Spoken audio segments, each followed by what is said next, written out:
rev up your engines. Today, by popular demand, I'm going to talk about 5 car brands that have gotten worse over time. And kind of contrary to Darwin's natural selection, these companies are still around. They haven't gone extinct like the dinosaurs yet. Now, taking the lead, or if you look at it another way, the ones at the bottom of the pack, is definitely Chrysler. Chrysler might be going extinct. They lost 13.1% of car sales in 2018, and they have a limited amount of cars anyways. Realize this is about cars that got worse. Now, Chrysler has had problems for a long time. Let's see, they were on the verge of bankruptcy a while back, and then Mercedes bought them and called it Daimler Chrysler for a while. So there's the legendary Mercedes quality buying Chrysler, known for poor quality, and it didn't work out all that well. It was projected that Daimler lost billions in that deal. Mercedes-Benz gave up with them, and who ended up buying it but Fiat? Now it's Fiat Chrysler. Now there's a merger that's certainly not made in heaven. You got two companies notorious for low quality, Chrysler and Fiat, merging together, with Fiat being the one who owns the big picture. And if you put modern technology into a poorly manufactured facility, that's a recipe for disaster. I've seen these Fiat Chryslers. Some of them had 35,000 miles. Either the engines or the transmissions blew up on them. Now, the original Chrysler company, way back 40, 50, 60 years ago and so, Chryslers were known as a quality car. They made cars that people wanted. But as time passed on, Chrysler went down the slippery slope. They did buy Jeeps. Jeep was originally Willys Overland. AMC Corporation bought them out. Then Chrysler bought out AMC, and they basically threw all the cars AMC was away and just kept the Jeeps because they wanted the Jeep name. And in many cases, that's all it is anymore, the name Jeep. Take a Jeep Renegade. This is just a rebadged Fiat four-wheel drive vehicle. Hey, they're basically pretty clunky vehicles. They don't hold up all that well, and they certainly aren't some off-road thing like a real Jeep used to be, where you could go off-road. They're just junky little Fiats, but they're selling them as Jeeps, and some people buy them. They don't know the real history. Do research before you buy a vehicle. So really, as far as I'm concerned, Chrysler, hey, they went from the frying pan into the fire. They definitely are the absolute fastest downhill company that I can think of. Now, the next car company that's gone downhill is General Motors. Now, I learned to drive on a Chevrolet myself. Back in the 60s, they were solid, reliable cars. And GM, of course, makes Cadillac. Decades ago, Cadillacs were the luxury brand. Everybody's thinking about, I want to ride around in a Cadillac. Well, they've gone a long way from being one of the top-rated cars to where they are today. Sure, I used to have customers who were satisfied with their GM pickup trucks, their GM cars.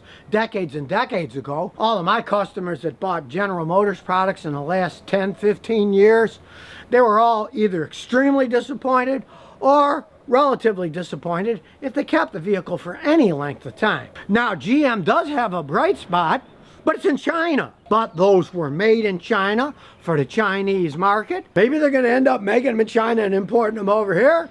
Could be a better deal, I don't know, but that doesn't exist yet. Maybe instead of going down all the way, they'll start coming up a little with Chinese-made GM vehicles, but that's not the case yet, so I'm still keeping GM in the making them worse category. Now, the third company that I picked for making cars less reliable is Volkswagen. They have gone a long way. The original Volkswagen Beetle that was dependable, simple to maintain, cheap to fix vehicle, to their modern, high-tech, German computerized monstrosities when they break down. The new Beetles that they don't make anymore, they gave up with them, they were disaster areas in terms of repair. They used that crazy dual clutch automatic transmissions in those new Beetles. I saw people spend $5,000-$6,000 or more having those transmissions rebuilt because they were terrible transmissions. And the overuse of plastic in the Volkswagens.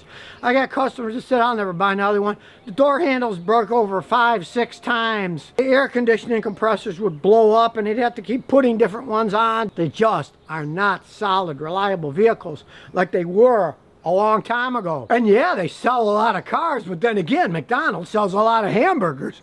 And I wouldn't call them quality hamburgers good for your health.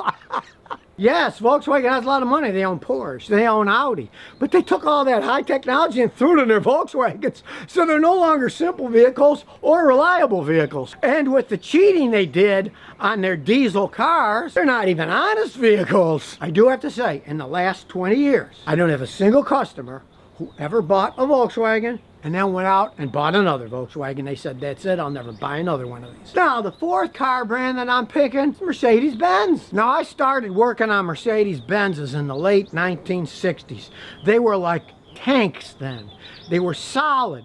They could last forever. Now, they did cost a small fortune. There's no arguing that. They were solid, rugged, and reliable. They started adding layers and layers of technology. And they started making them in places other than Germany. And the German quality just wasn't there. When they started making Mercedes-Benzes in the United States, they had all kinds of problems. Now, I mean, they didn't make the engines and transmissions there, but they assembled the vehicles. And they had wiring harness failures up the wazoo. Mercedes still makes very good engines. And generally, very solid transmissions. But with some of these cars having almost 100 separate computer microprocessors on them, they age, they become endless money pits. I have customers that bought used Mercedes, some S-classes. They paid like $12,000 for a car that originally was over $120,000. And you might ask, how could that be? That's because everyone knows that things break down as they age and cost a fortune to repair. Now, if you don't mind driving one around, generally the engines will still run and the transmissions will still be shifting, but all the electronics start to go haywares on those things. And being no different than a lot of other car manufacturers, the increased use of plastics, well, guess what? The plasticizers eventually vapor out over age, especially in the engine compartment. Then all the plastic crap starts breaking, and plastic stuff on Mercedes, it may be cheaply made, but it isn't cheap to buy when they break. And just like Chrysler, the Hellcat engine is an insane high powerful engine. And Mercedes makes high powerful engines too. But the rest of the vehicles, Chrysler and Mercedes, as they age, they break down a lot. And on both of those vehicles, check their insanely low resale values as they start to get older. Not a wise investment, really. Now, the last car manufacturer that I believe their quality's been going downhill steadily is Nissan. They really made the first mass-produced sports cars that were fun, fast, and reliable. You never saw that in a sports car before. Things started to go downhill. As an example, for mid-size sedans, last year, the Nissan Altima was rated as the least reliable mid-size sedan, especially the ones with CVT transmission. Over the last couple of decades, have had automatic transmission problems, and when they went to CVT transmissions, they had even more problems. They own the company that makes those CVT transmissions. It's called Jatco, and they actually sell them to lots of different manufacturers. But that's not saying those other manufacturers aren't making mistakes too. As an example, one of the customers is Subaru. Everybody knows Subarus have had automatic and CVT transmissions up the wazoo. But out of all the cars that I work on, the Nissans have the most CVT problems of any of them that I've seen. They just go out and cost a fortune. And normally, when they do go out, the cost of rebuilding or replacing that CVT transmission is more than the entire vehicle is worth. So most people just get rid of the cars rather than fix them. Renault took over. Now they pretty much control it. Now Renault is actually a huge corporation, but being big doesn't necessarily mean better. When they took over, Nissan's quality really went downhill. You ask anybody who has a late 90s Nissan, they were still pretty well-built vehicles. But ask anyone who's owned one in the last 10 years, they're not gonna say that, odds are. My daughter-in-law had one. One of the junkiest cars she ever had. It was forever breaking, even though the thing was only like 4 or 5 years old. And hilariously enough, the muffler fell off. Now look, this is a 94 Celica, still has the original muffler, and it's working fine. If they can't even weld a muffler on a pipe and keep it on for 4 years, that shows you just their overall general quality is. So now you know 5 car brands that have been going downhill for quite some time. And if you're a wise person, you might stay away from buying one. So if you never want to miss another one of my new car repair videos, remember to ring that bell.